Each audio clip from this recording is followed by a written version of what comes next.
to talk about headings and the automatic table of contents. Now, you might be doing this as you go through. So again, this is one of the things that you should write down. Write down for yourself what your heading styles are. Now, first thing we need to do is talk about heading levels and what headings are for. So headings are not arbitrary stylistic tools, right? Headings are about meaning making. So if all of your headings are level 2 headings, and I'm going to talk about the levels now, then what you're saying to your readers, all of this information is equally important. It's on the same level. Okay. So if, for example, and I had a meeting with a student last week and she said, oh no, I don't have like subheadings and things, because that's not really the nature of the argument that I'm making. All my headings are just the same level because there's no sub information. It's all just, it's the same. Okay. Well, so what that says to your reader is there's no subcategories of information here. It's all just the same importance, same level, right? If, for example, you have subheadings, so let's think about places where this often happens. In a journal article, for example, you often have subheadings in a findings and discussion or results section, because what you're saying is results is the main level heading, but then you might have 3 different sets of results that are sub parts of that main section. So you wouldn't have 2 results, 3 result number 1, 4 result number 2. You would have 3 results, 3.1 result number 1, 3.2 result number 2, 3.3 result number 3. Or you'd have section 4 discussion and findings. There are 4 themes, so then you would have 4.1, 4.2, 4.3, 4.4, right? So what that says to your reader is these are subsections of this main section. This is sub information that is related to what this main section is about.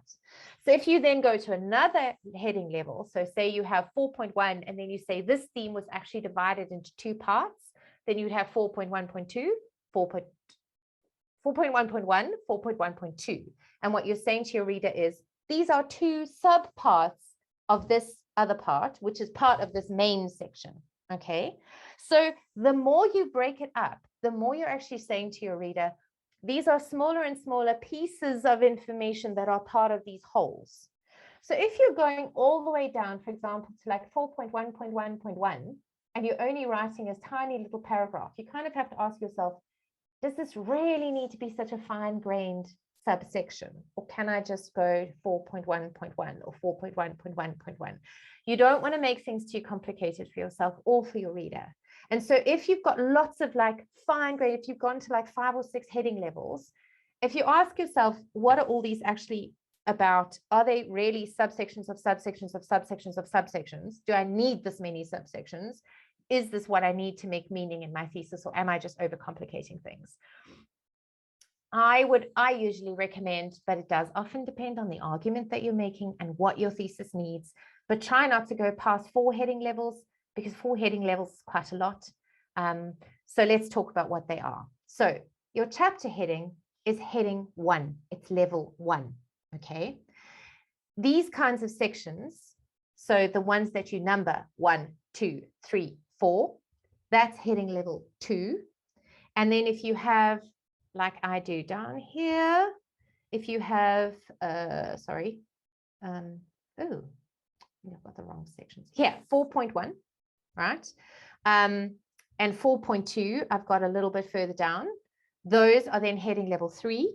And then if I had 4.1.1, that would be heading level 4. Okay, this becomes important when you put a table of contents together. So what you're going to do is you're going to learn how to use automatic heading styles. And in order to do that, you need to come back to this main home screen. And this little box here that's called the styles pane, this is where you're going to be working. Okay, so I'm going to show you how to modify heading styles, because you don't necessarily want it to be the default style. You want it to match your template. Now, the default style is probably going to be a different font size, and often a different color than your main text. If you want it to be a different color, by all means. But again, make notes for yourself. Heading level 1 is bold, all caps, font Times New Roman, font size 14. Heading level 2 is bold, font size 12. Heading level 3 is italics, no bold. Heading level 4 is underline, no bold, no italics.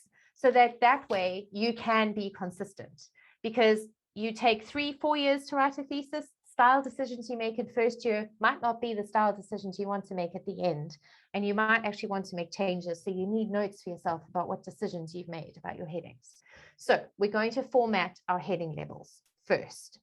So for this paper, or for this chapter, I need 3 heading levels. So I'm going to format heading 1, heading 2, and heading 3. And I'm going to find heading 3 because it's not here. Okay, so if I click on that, where is it? Okay, I'm going to have to go here to the styles pane. Okay, so this is what you can do, is you can click on styles pane. It'll open this box down the side, and all of your possible heading styles should be here. So let's see, recommended styles in use, all styles. I want to see all styles, please. Okay, good. So now I've changed it to all styles. It's showing me that I can have 9 headings if I really want, but I actually only want 1, 2, and 3. Now, if you look at this, this is the default formatting. Okay, so it's in Calibri, it's blue, it's 16 points. That's not what I want it to look like. I want it to match what I've typed on my document. So I click on this little arrow here and I say modify style. This box opens up. Don't change the name of the heading. I've tried this, and then it says you can't do that. The heading's in use. I don't even know what that means. And then I get cross with Word. So just leave it as heading 1. It's fine. The style is based on your normal template. You can follow the style for your normal template. That's pretty default. That should be there. If you have created a template and you've called it thesis 1, then you might want to actually click on here and say, I want to change this to template thesis 1. I don't have anything like that, so I can't do that here. So I'm going to come here and I'm going to say, no, I don't want Calibri. I want Times New Roman. I don't want 16. That's very big. I just want 14 because I want it to be a little bit bigger than the main text, but not radically bigger. I want it to be black. So I'm going to click automatic. Automatic is always black. Alternatively, you can also just click the little box there that's black. And it must be in bold. And now you're going to think about your spacing. So like, what kinds of spacing do you want around your headings? Add to your quick style list, add to your template, automatically update, because that means that as you put your document together, it will automatically read all the things that are heading 1, and it will help you update your document as you go. Okay, so I'm going to go to format paragraph. Same box opens as before. You go to indents and spacing. You know what this looks like now.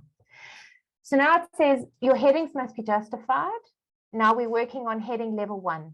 Okay, right? So it's not body text anymore. It's now saying it's level 1. I don't want any indentations in my headings, so I leave that tab alone. But I want space after my heading. I don't want the next text to start straight afterwards, and I want quite a lot of space. So I'm going to say 12 point, 12 point. I don't want my headings to be 1.5 line spacing. I actually want my headings to be single line spacing because they're just headings. So then I'm going to have a look at this. I'm going to think, yep, that looks all right. And I'm going to say, okay. And I'm going to say, okay. Now it's not going to change anything yet in my document, but you'll see this will update and it'll look a little bit different now because it's modified the style. Now I need heading level 2, same process. Okay, but I've made notes for myself about what I want my style guide to be. So they're going to be Times New Roman. They're going to be 12 point because that's what I'm typing my whole text in. They're going to be bold and they're going to be black. Okay, I'm going to automatically update and add them to my templates. I'm going to come down here to format paragraph. I'm going to say I actually want 6 before and 6 after, and I want these headings also to be single line spacing. And I'm going to say, okay, because I'm done with that, right? I've modified my heading style. And I need a third one, which is heading level 3 for this document. So I'm going to modify the style again. I'm going to say, I want this to be Times New Roman, 12 point, no bold, but I want them to be in italics and I want it to be black. And then again, add to template, automatically update, come here. I don't want so much space afterwards. No, I think I do. I do want some spaces afterwards because I think it looks a little bit better like that. Yep, pretty happy with what that looks like in the test box. Okay, okay. So now I've modified them. Now say, for example, you did have a 4th heading level. So in my PhD thesis, I had 4 heading levels. So what I had was this actually was my style. Then I had just underline and in black. And I had format, paragraph. Actually, I didn't have any spaces after these ones. But I kept them as 1 point, no, it's made them single. Yeah. Sorry, it's a long time ago. I'm trying to remember. Okay, so now you can see these are my 4 heading levels, right? So this one, I'm just wondering actually if you can do this. If I come here to format and I go to font, if I click on font, what happens? Now I'm going to get the wheel of death. This always happens when people are watching me. Okay, underline style. Oh, look, I can do that. I can say all caps. Okay, so I actually want my main headings to be in all caps. So I'm going to just change that. So that what I did there was I went to format and I clicked on font instead of paragraph and I changed that. So now I'm going to actually say okay. And now look, it's updated it. Okay, so now I've got my 4 heading styles. Now I can go through my document and I can actually update all of my heading styles. So what I'm going to do is I'm now going to click on chapter 1. I'm going to highlight it and I'm going to say, I want you to be heading 1. Okay, and that's what it's going to do. Now, it's actually supposed to look like this. So that's fine. Okay, turn off the formatting now. So if you don't want it to look like that, you can do some auto formatting. You can do that kind of thing, or you can actually say, oof, this doesn't look so good, all in caps. So you can come here to this little button that's got a capital A and a lowercase a. This is how you change the case. You can say, I think I just want this one to be sentence case, right? Or actually maybe I want it to look like it did before, and I want to just put it down there. So you can do some auto formatting.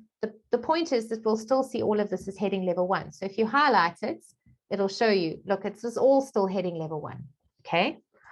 Now, this one, I want heading level 2, which is not up here. Okay, so I'm just going to click on that. Heading level 2, so it's changed it. It's taken my numbering away, but that's fine. I can put the numbering back in again. Okay, I'm going to scroll down now. I need to find my next heading level. And I'm going to say I want that to be number 2. And then I'm going to number that number 2. Okay, scroll down again, looking for my next heading level now. That now is also number 2, but this is section 3 of my chapter. Need to find the next section, which is here. So that's heading level 2, and this is number 4. It's doing some auto numbering styles, which is actually very, very helpful because it's going to remember all the numbers in my documents that I don't have to. This is also heading level 2, and this is number 5. So I made a numbering mistake there that I can correct now. This is heading level 3. Okay, and this is actually 5.1. And then this down here, I think it's on this next page. Yep. Heading highlights, heading level 3. This is actually 5.2, so you can edit your numbering as you go as well. And then this should be heading level 2, and it should be section 6 of the chapter. Obviously, you won't have references at the end of each of your chapters. You might actually, if you're doing a PhD by publication, in which case you can make that heading level 2 as well. You'll see it's changing the spacing because I've told it to do that. And then if you had appendices, etc. Okay, so now we've done all of our automatic heading levels. Okay, so I can close my style pane because I don't need it anymore. Now I'm going to show you how to do a table of contents. What you're going to do is you're going to come here and you're going to say the table of contents needs to be before the acknowledgements and the list of tables and figures. What I can also do, obviously, is I can change these to heading level 1 because these are main sections. So they should be heading level 1. So I can change all of those headings as well. Okay, so now I've done all my headings. So I come here to this one and I say, again, insert blank page. Okay, I want a whole new blank page here, right? And I'm going to now go to references and I'm going to go all the way over here on the left-hand side and say table of contents. And I'm going to say insert table of contents. So you click on this little arrow and this opens up. Don't worry about any of that. Go to custom table of contents. Okay. And this should be highlighted from template. If you click on classic or distinctive or fancy, it's going to change your font. You don't necessarily want your table of contents to be in a completely different font from the rest of your thesis. So work from your template, because your template is Times New Roman, size 12. It's what you've shown it. Okay. Pay attention to this little button here. The default usually in Word is 3 heading levels. I only have 3, so that's fine for me. But in my thesis, I had 4. So I wanted to actually change it to 4 heading levels because I wanted it to make sure that it read all of that. Okay. You want to align the page numbers with the right-hand margins. They all go down the right-hand margin. You want to use links, because what this means is that somebody can click on your table of contents, for example, if they wanted, if it's your examiner, and they're reading your thesis in bits and pieces, and they want to jump to chapter 3. They don't want to scroll all the way down the document. They just want to go there straight away because they're ready to start reading chapter 3. They can click on the table of contents and it will jump them all the way down the document to start at chapter 3, and they can just start reading. So it makes navigating the document much, much easier. Okay, so now I'm going to give this a try. I've checked everything. I actually don't need 4 heading levels for this document. So I'm going to say, okay, and there you go. There's my table of contents. Right, now, table of contents, you can do early on, or you can do it right at the end. Look carefully at your table of contents, because sometimes you highlight things and make them headings that are not headings. I've seen this a lot in student theses over the years that I've supervised, where suddenly like the first reference in their reference list has accidentally been made part of the heading level, and then it'll say references and it'll have a whole reference there. And this is also an opportunity for you to go back and think, does this look okay? Is this what I want it to look like? Does it look a bit funny? Do I want to format this differently? And then you can make changes to your template if you want to, okay? Obviously, you will put a heading here, table of contents. You will make this heading 1, okay? Now I've added a heading. Oh, I'm sorry. See, hyperlinks. It jumped me down because I clicked on list of figures and tables. So now, say you've done a table of contents and now you've made changes to your documents and you have to update the table of contents. Very easy. You come here, you right click. This little thing will open up. You want to say update field. Click on that. This little box opens up. And it says, do you want to just change the page numbers, or do you want to just update the whole table just in case you've made some other changes you forgot about? Always click update entire table and then say yes. And see, it's added the new heading that I added now. And if it looks highlighted, don't worry, it's just because of where you clicked on it. It's not actually highlighted. So table of contents, acknowledgements, and off you go. And then you can make as many changes to the table of contents as you need to as you go. But right click, update entire table. It will reread your document, and everything that you have made a heading, it will read which level that you've put it on, and it will put it into the table of contents like that. So if you've made mistakes in your headings, Word won't know that. It'll just put them there because that's what you've told it to do. So if you come and you think, oh no, this all looks wrong, then you're going to have to go back and do that whole process that I just showed you again. Remodify all of your heading styles. If you decide, actually, when I look at it, I really hate that it's all in caps, go back and change it.